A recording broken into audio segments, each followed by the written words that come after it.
Welcome all, and a late Happy New Year. This is JWC's poetry slot on Mondays.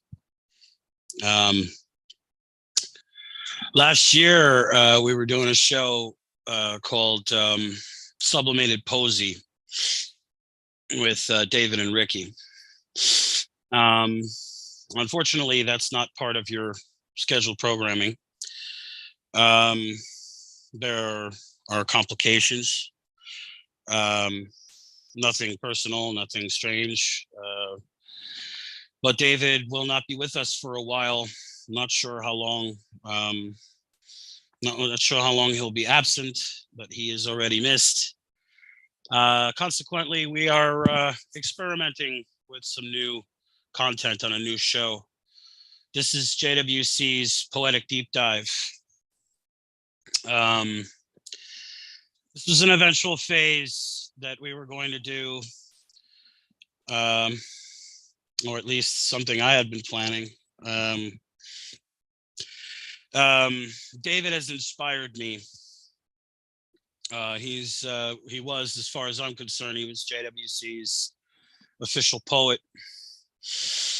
And no one has the vibe for poetry or takes poetry as seriously as he does, except for maybe me like 15, 20 years ago.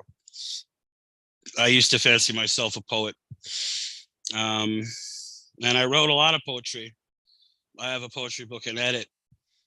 But for whatever reason over the years, the spirit of poetry gradually left me.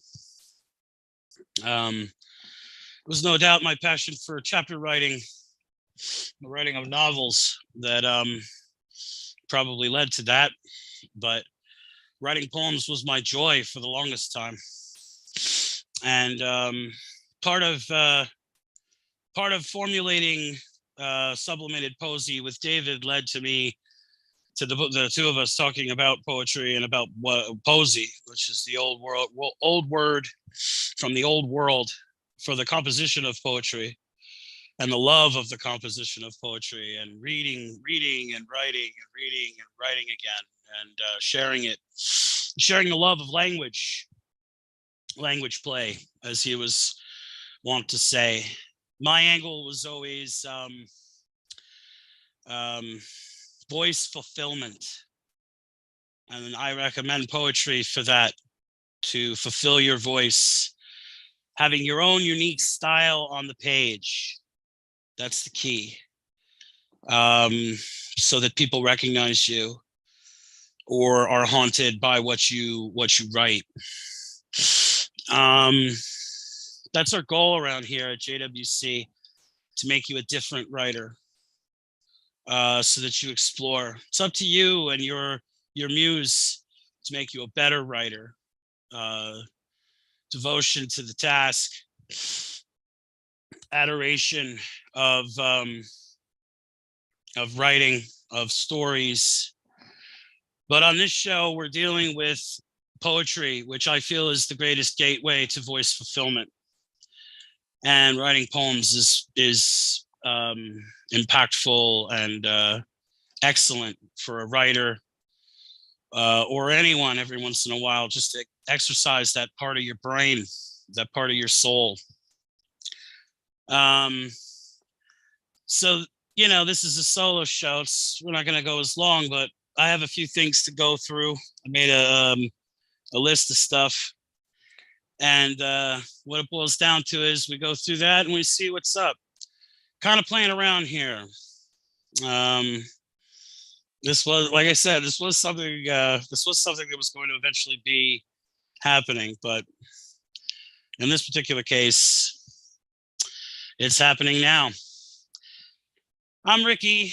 I wrote poems long ago, and I've started writing poems again recently. I'm experimenting with some new forms and circulating through new topics. There were phases to my poetry. For years, I started scrawling in notebooks very early, because I wanted to master language, and because I I loved stories and I loved description. I thought it was crucial. It's some part of my rearing impressed it on me. So within that capacity, I wrote and I wrote, and I just kept setting goals until goals became dreams. And then the novels started. But I love writing novels. I get episodic satisfaction from such. But I want to recapture my poetic muse. I want to get back to poem writing. Because there's no sense to limit the bliss.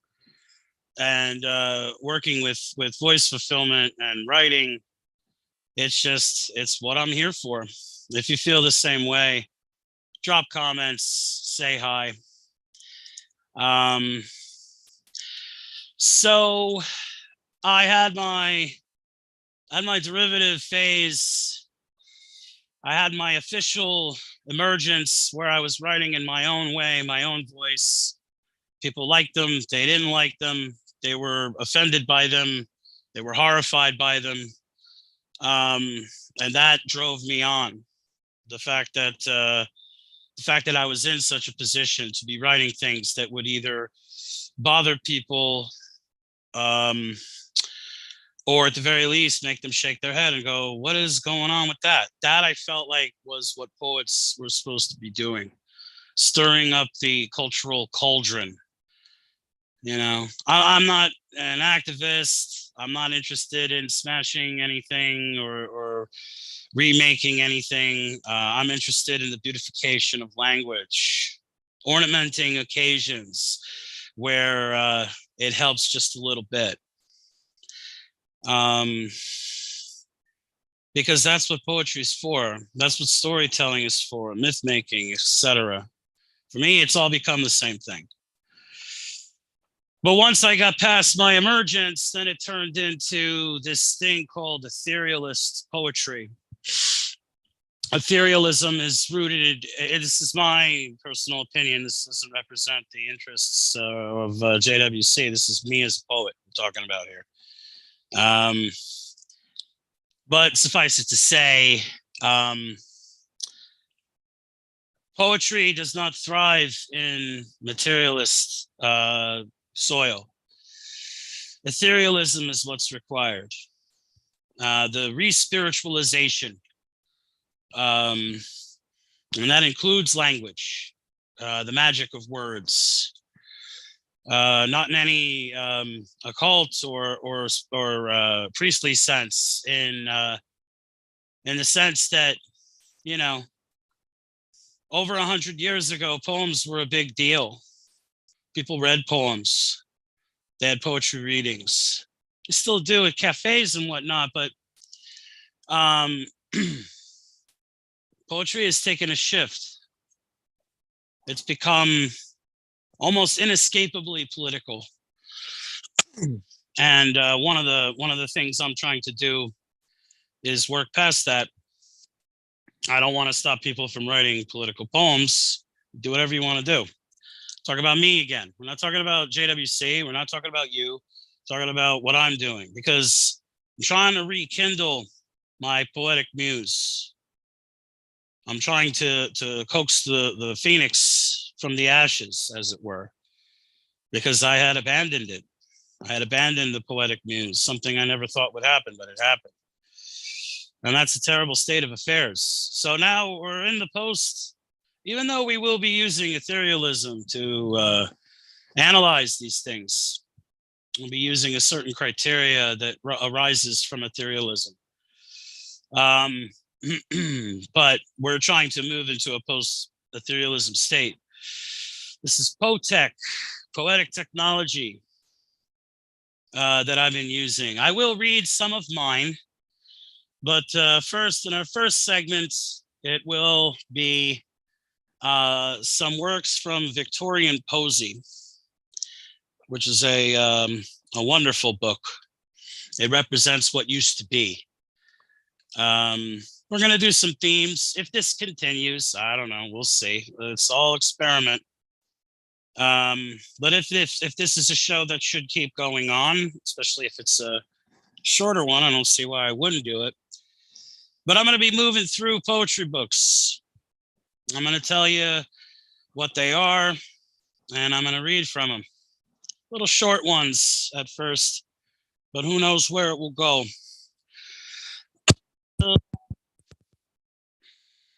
I told you the purpose of this is to get me writing poems again. Because I'm going to read you some of my work, new stuff. It's raw, and it comes from a new place, because I owe poetry. Poetry got me where I am.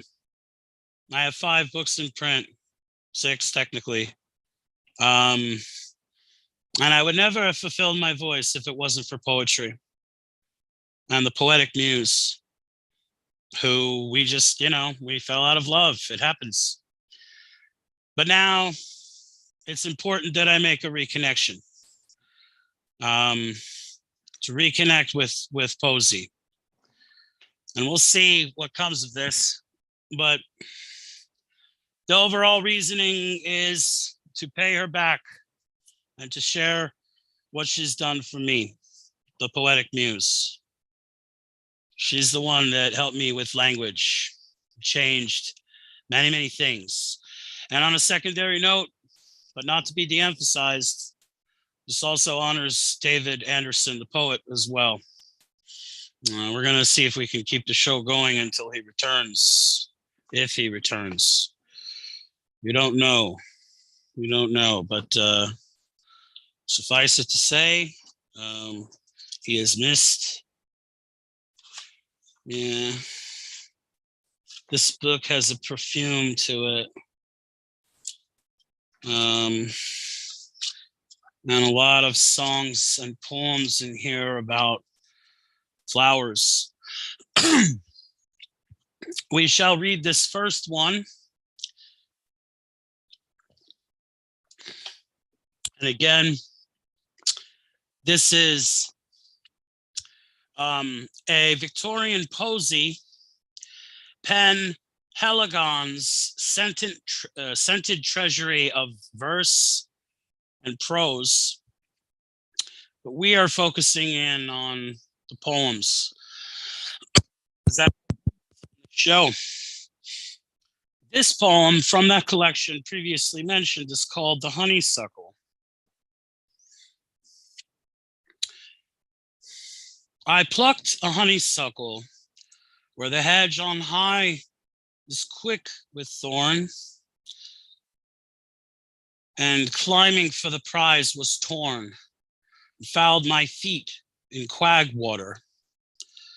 And by the thorns and by the wind, the blossom that I took was thinned, yet I found it sweet and fair. Then to a richer growth I came, where nursed in mellow intercourse, the honeysuckle sprang by sures, not harried like my single stem, all virgin lamps of scent and dew. So from my hand at first I threw, yet plucked not any more of them. The honeysuckle. Now there's just so much of beauty in that. You have the atmospherics, which is integrated in permanence. There's temporality displayed. The wound from the thorn, the ripping, the tearing, and the befouled feet in the bog water. And just the smell of honeysuckle and what all that foraging and rummaging around out there must have been like. This is what poetry's for. There's a collective identity because these things have names. So there is a cultural undertow present. There's a spirituality manifest. She swears no more of those. That's anti-materialist protocol concerning, I've had enough. I will not risk another wound from the thorn. I will not dirty my feet again. And that's also transcendence for its own sake. It's a short little thing. It's 2 little verses, seven lines per verse, which is an interesting little thing. Not to focus on the form, but needless to say, the rhyme scheming and the structure of the form, that's out of the Victorian age.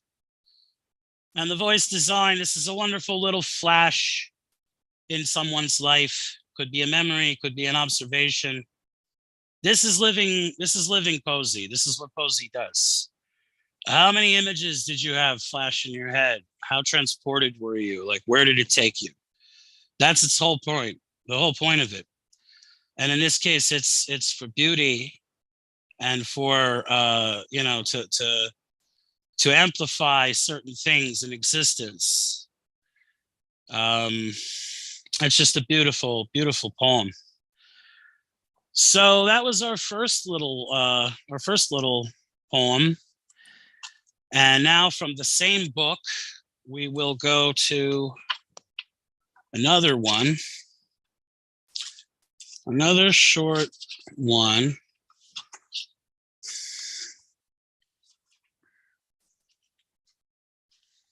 Bear with me, folks.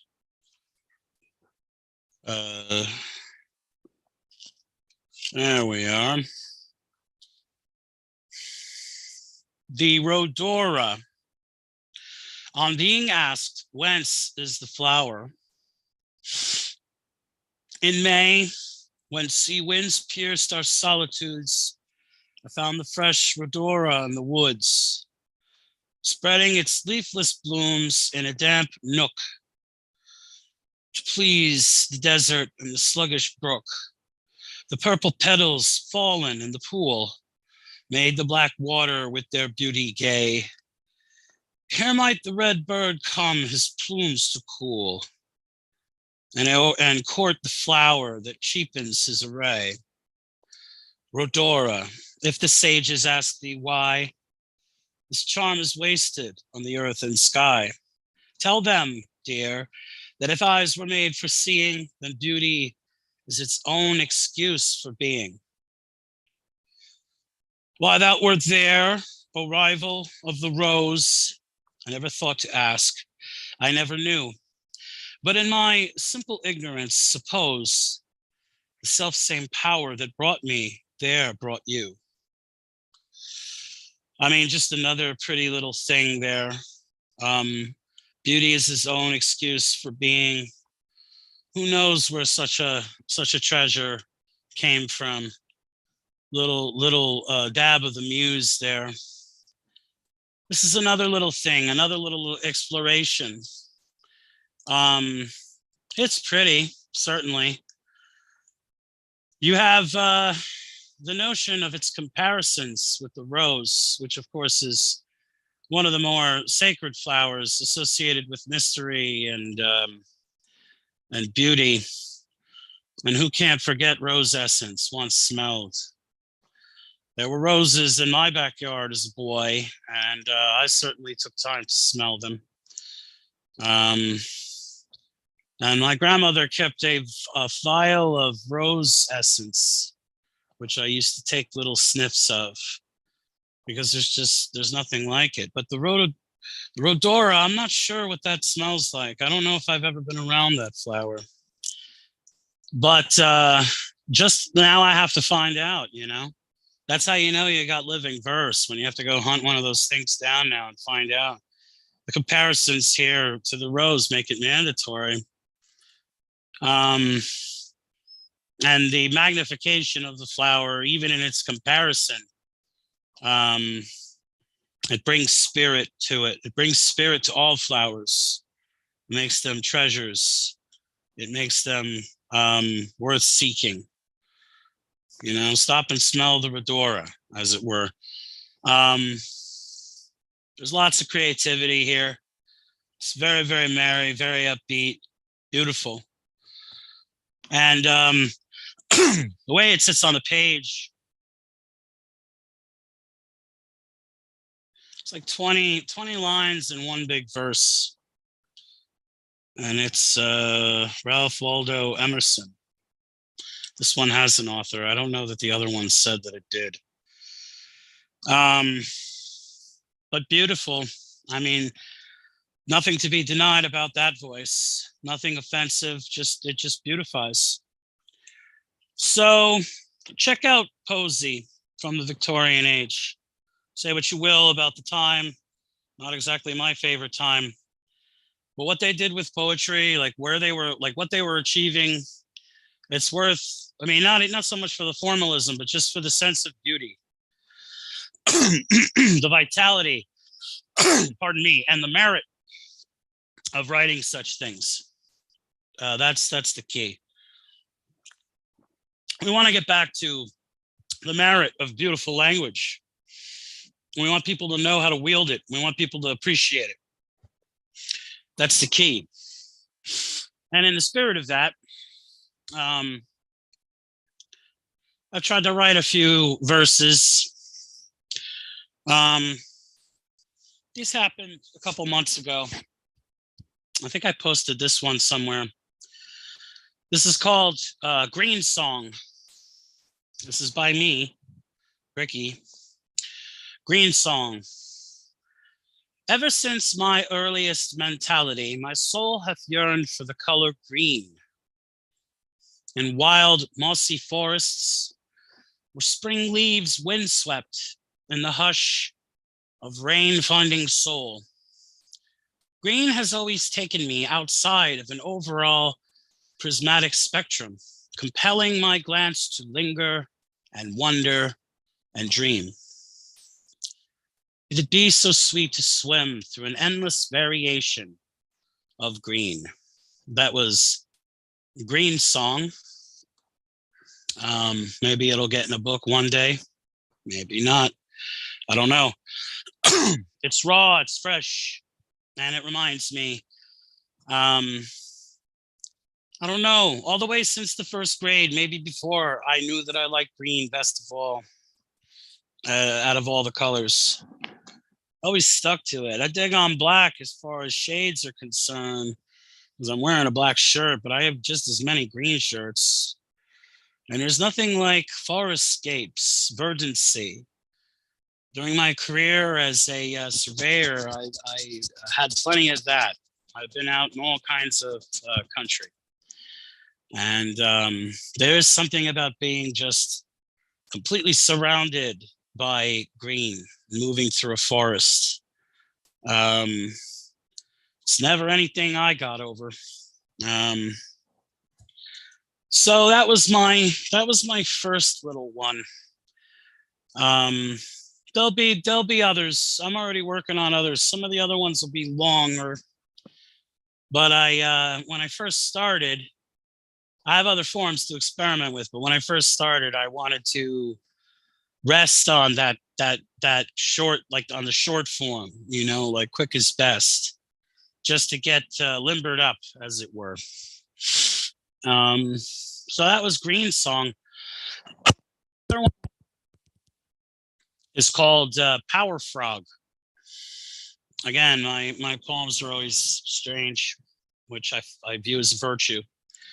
The green one less so, I suppose, but this one's a little interesting. Power Frog. See him fling and hop out onto the stinging asphalt, the gleam of sun on automotive metal and glass. Hear the noise of rubber shrieking into a crash. An awful rumble, a rolling disarray, then a boom loud as thunder. For just that pacifistic moment, the Power Frog wields fate. So Power Frog is an interesting little one. Came to me in a muse flash, somewhere between a flicker of sun flare off of chrome and glass, and my memories of playing the arcade game Frogger when I was a boy. Now those cars don't go out of the way. Those cars will just splat you. That's what Frogger was all about, avoiding that. And I remember having a lot of fun. whenever I ran into that cabinet. It was a time when I was a hardcore arcade addict. It was long ago. But one thing I always remembered from it was the perspective of a frog dodging cars. So in this particular case, because I've heard stories like this, people don't want to harm animals, so they overreact or whatever. So this poem tells that story of how a frog wields fate, you know? And that's the kind of thing I like to do with my poems. The green thing's cute, but this is a little twisty. It's not just beauty. It's not just beauty or ugliness. Although in this one, there's a little bit of a ooh, that shock. That's the thing that I like in my poetry, because it makes a ripple. It's like a stone thrown in the surface of the lake. People have to think about it. It changes the surface. Now it's not about a frog. Now it's about this, that, and the other thing.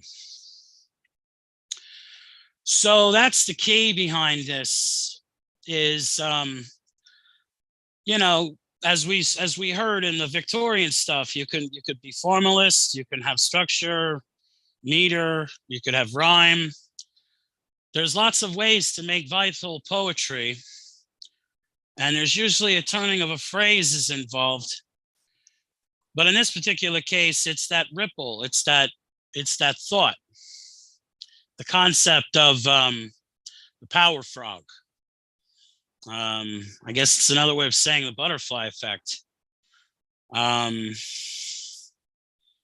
the color green, like just reaching back into my childhood, because that one has a little thing too. It's like, well, if my favorite color is green, what's your favorite color?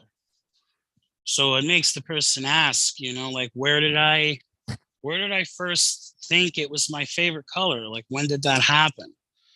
So there's a little bit of timelessness there, a little bit of time travel. It's a vital component to art. And one of the transcendent sisters of wisdom. Transcendence is a big deal for poetry. Language has to transcend. It has to be alive so that it's relevant and it's accessible, but it has to transcend. It has to bring something that normal words do not to the table. And I'll leave it to you folks as to if and whether that is the case. So that's how these episodes are going to go. I know you guys are used to an hour. We usually have an hour, but doing an hour on such a thing, I don't know. Maybe we'll see. Right now, this is the way it's going to go. Sooner or later, I'll have a poetry book to sell too. Won't that be nice? Anyway, folks, this has been JWC's Poetic Deep Dive. Please go to joeswritersclub.com. That's what JWC stands for, Joe's Writers Club. Please go to joeswritersclub.com. Head over to joeswriters.club and sign up at our forums.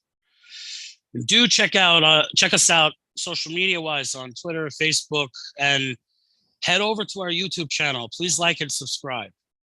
We would appreciate that. The more subscribers, the more we can help you guys and be helped by you guys. Creative writers and poets, we have to stick together.